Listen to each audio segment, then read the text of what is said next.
All right. So one last example in this series. All right.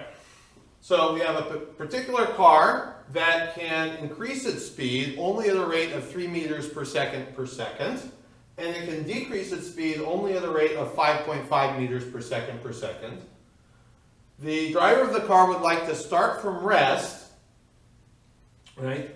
The driver of the car would like to start from rest, increase his speed at 3 meters per second, then suddenly switch to braking, decreasing speed at 5.5 meters per second. So if the car is going to do that, how far from the starting point should the car switch from increasing speed to decreasing speed in order to travel exactly 200 meters? Okay, so again, right, car starts from rest, is going to increase speed at a rate of 3 meters per second, then switch to decreasing speed at a rate of 5.5 meters per second. So under that plan, how far from the starting point must the car switch from increasing speed to decreasing speed in order to travel exactly 200 meters? Okay? So we're going to follow the handout as usual. Number one, start with a clear sketch illustrating the problem. Okay, we will get going on that in a moment. We have a coordinate system. There's our x-axis. Okay, 3, identify a number of the moments of interest. So the first moment of interest is going to be when the car starts from rest and begins to accelerate. Let's put that in here. Okay, starts. Okay. The next moment of interest is going to be where the car switches from increasing speed to decreasing speed. Let's just say switches.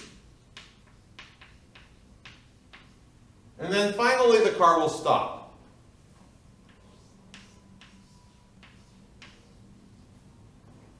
Okay?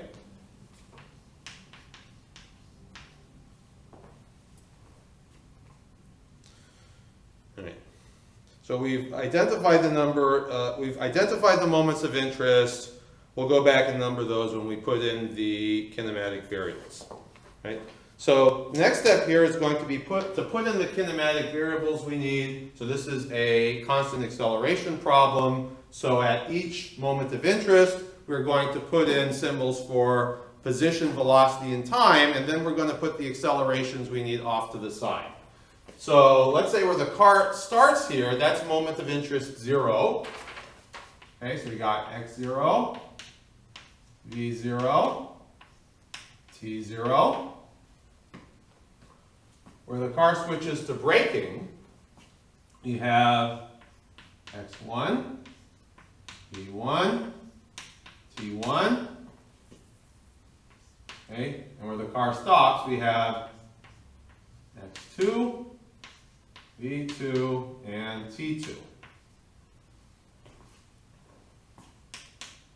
All right? Okay, so that's all the symbols we need for position, velocity, and time. We also want to put in symbols for acceleration. Right now we have 2 constant accelerations in this problem, one from moment 0 to moment 1, and another from moment 1 to moment 2. Now, from moment 0 to moment 1, let's say that the acceleration is a01. And from moment 1 to moment 2,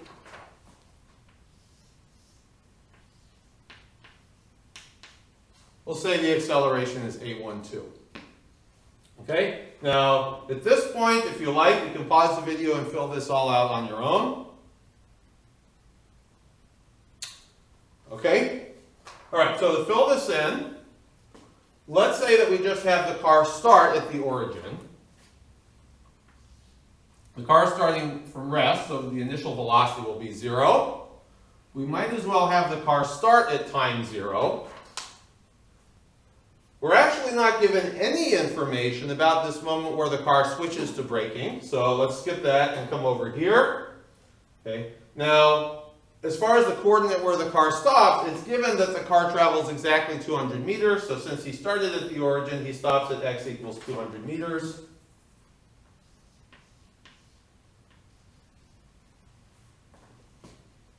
Okay? When he stops, the velocity must be 0. And we don't know how much time that entire process took. Okay, and as for the acceleration as the speed is increasing is given as 3 meters per second per second.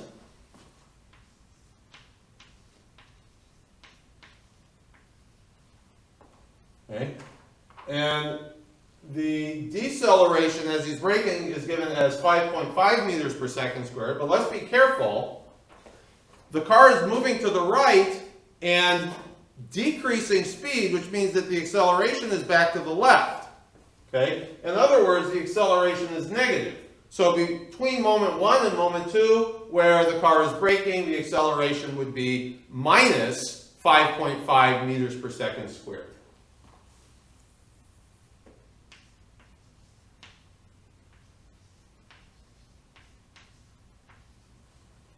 Okay? Okay, so that's everything we know. All right, so now we want to figure out which of the constant acceleration equations over here we're going to need to solve the problem. Okay? Now what we're looking for here is x1. Right? What we're looking for here is x1. So we might say, okay, we have moment 1 in the middle here. We have moment 1 in the middle here, so we can solve the problem either by connecting moment 1 to moment 0 or by connecting moment 1 to moment 2, right? Those would be the two ways you might think we might go at the beginning. Let's say, for example, we wanted to solve the problem by connecting moment 1 to moment 0, right? And you could say, okay, I'm looking for an equation in this list that's going to give me x1, but everything else is known. And you might, for example, look at equation 3, but that's not going to work because this delta t is just going to become t0 minus t1, or in other words, just t1, which we don't know, so that's out. Or you might look at equation 4, but then you would also need v1, and we don't know that. And equation 5, that's not going to work for the same reason. Okay? And similarly, you could convince yourself that none of those equations are going to work if we write them so as to connect moment 1 to moment 2. Okay? So solving the problem by connecting just moment 1 to moment 0 isn't going to work. Solving the problem by just connecting moment 1 to moment 2 isn't going to work either. Okay? So the strategy that we adopt for this problem is going to have to involve connecting moment 1 both to moment 0 and to moment 2. Right? So at the very least, we're going to have to come up with some equation that connects 0 to 1, some equation that connects 1 to 2, and then we're going to have to use both of those together to solve for x1. Right? Otherwise, we just don't have enough information to do this. Okay? So let's think strategy, right? We know that we're going to need to take one of these as written to connect moment 0 to moment 1. And one of these will change the subscripts and use it to connect 1 to 2. But which of those should we pick? Okay? Now, we're going to use a hint, again, that the problem is giving us. This is a trick that we used in one of the other examples, which is this. Okay? If you look at what is given, forget moment 1 for a moment, and look at what is given at the beginning and the end. Okay? We know position at the beginning and the end. We know velocity at the beginning and the end. We do not know time at the end. So we know less about time than we do about position and velocity, right? Also, the thing we are being asked to find is a position. So we have the most information about position and velocity, the thing we're looking for is a position.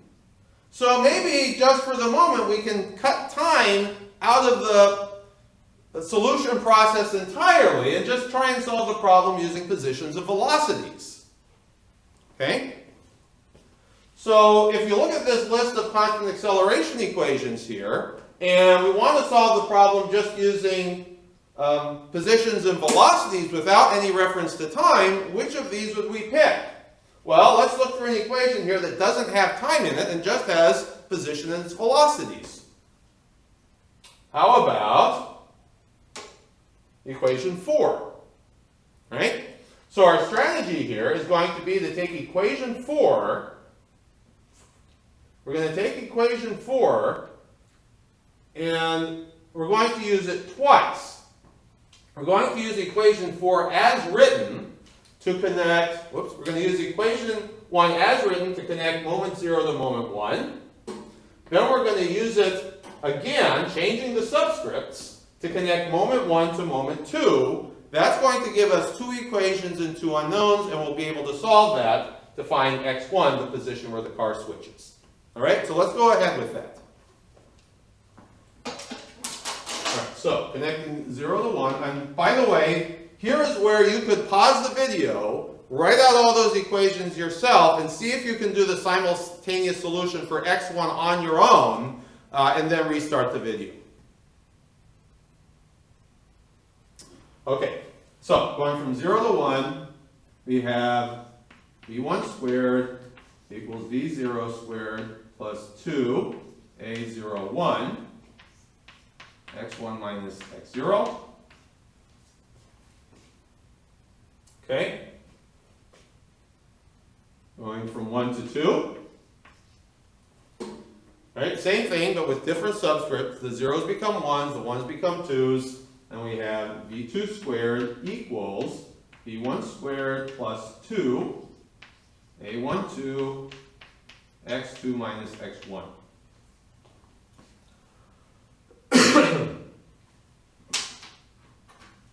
Right? All right, now let's simplify a bit. We know that v0 and x0 are 0. v2 is 0. And if we look at what's left over, we have 2 equations and 2 unknowns, right? The 2 unknowns being v1 and x1.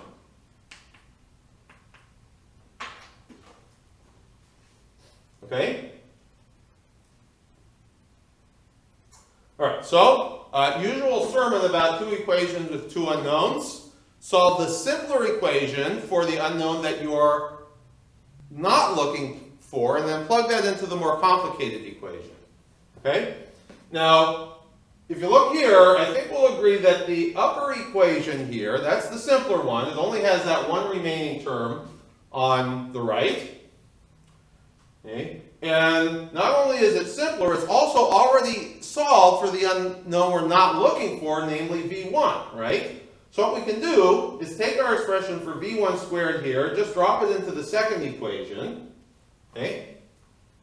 Right? So this entire expression, 2a01x1, will now be substituted into v1 squared in the lower equation.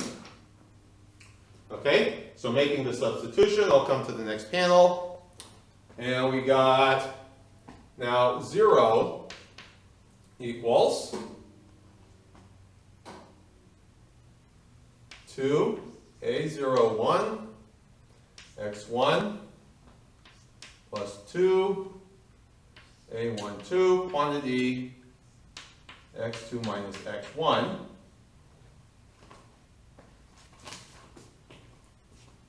All right? And in this equation, everything is known except for x1, right? So we can just isolate the x1.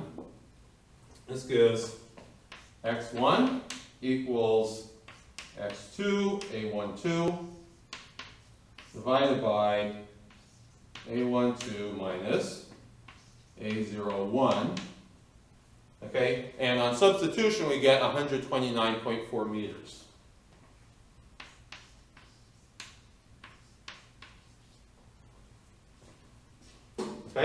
So this answers the first part of the problem that was posed at the beginning. Now, there's also a part B to this, which I didn't mention before, which is that we want to sketch the acceleration of the car, the velocity of the car, and the position of the car as functions of time.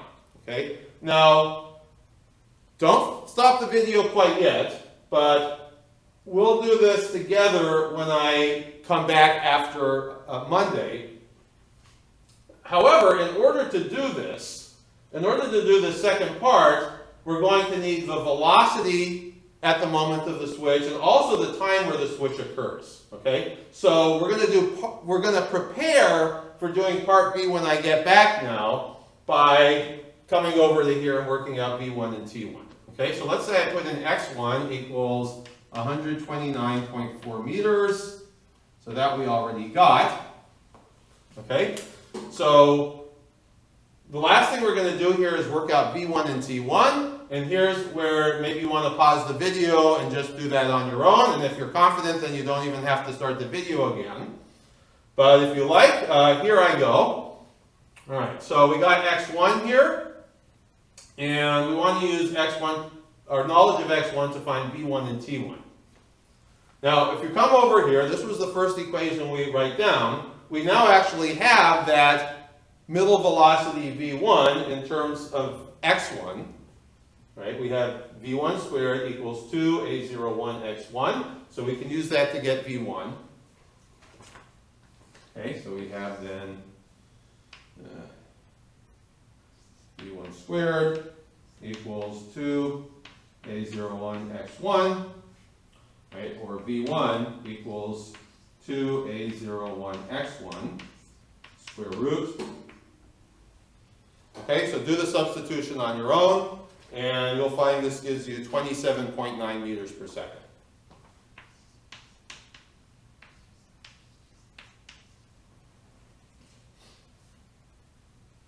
Okay?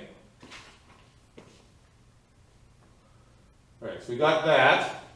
Let's come put that in over here.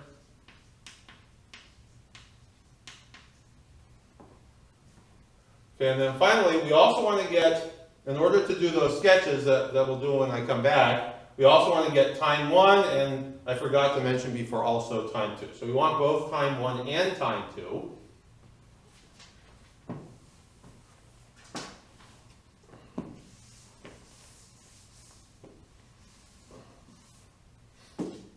Okay, so how are we going to get time 1? Let's go back to our list of constant acceleration equations. Now that we know, going from 0 to 1, we know everything except for the time. So we can basically pick any of these equations we like that has time in it. So how about pick the simplest one? How about number 2? Okay, so we'll write equation 2 so that it connects 0 to 1. And that gives us V1 equals V0 plus A01, T1 minus T0. Okay, V0 is 0, T0 is 0, and then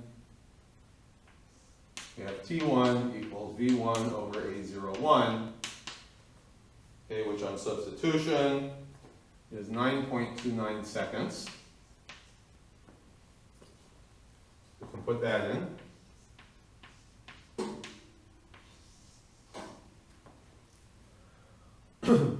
Okay? And the same thinking applies to finding T2, right? We now have everything else, going from moment 1 to moment 2, we now have everything except time 2.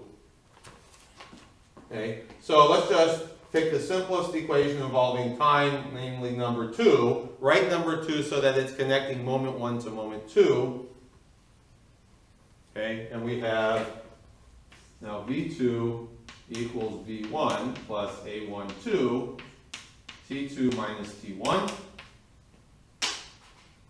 Okay. V2 is 0. Okay. Everything here is known except for T2. So isolating, we have T2 equals minus V1 over A12 plus T1. And again, you should be doing these substitutions on your own, but when you do so, you'll get 14.4 seconds. Okay? All right, so hopefully you've understood all of this and what I did in the other two videos. If you have any questions, please come in on Monday and ask the substitutes, and then hopefully when I get back either on Tuesday or Wednesday, we'll be able to jump right in by plotting or sketching position, velocity, and acceleration as functions of time for this problem. Okay? See you next week.